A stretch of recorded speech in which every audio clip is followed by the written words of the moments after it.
ఒక అడవిలో చిట్టిపక్షి మరియు కాకి మంచి స్నేహితులుగా ఉండేవారు. చిట్టిపక్షి చలాకీగా చిలిపిగా ఉండేది. కాకి మాత్రం తెలివిగా ఉండేది. కాని చాలా మంచిది.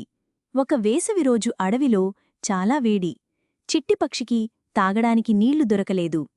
ఆమె అలసిపోయి ఒక చెట్టు కొమ్మపై కూర్చుని ఉంటుంది.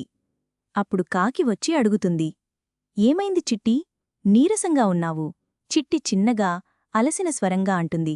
నాకు నీళ్లు కావాలి కాకి, కాని ఎక్కడ నీరు లేదు. నీవు ఏం చెయ్యగలవు? కాకి చిరునవ్వుతో చెప్పింది. స్నేహం మాటల్లో కాకుండా పనిలో కనిపించాలి చిట్టి.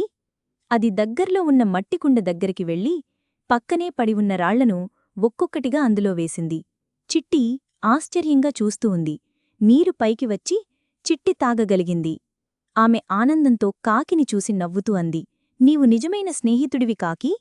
కాకి శాంతంగా చిరునవ్వుతూ చెప్పింది. నిజమైన స్నేహం మాటల్లో కాదు, అవసరంలో చేసే సహాయంలోనే తెలుస్తుంది చిట్టి.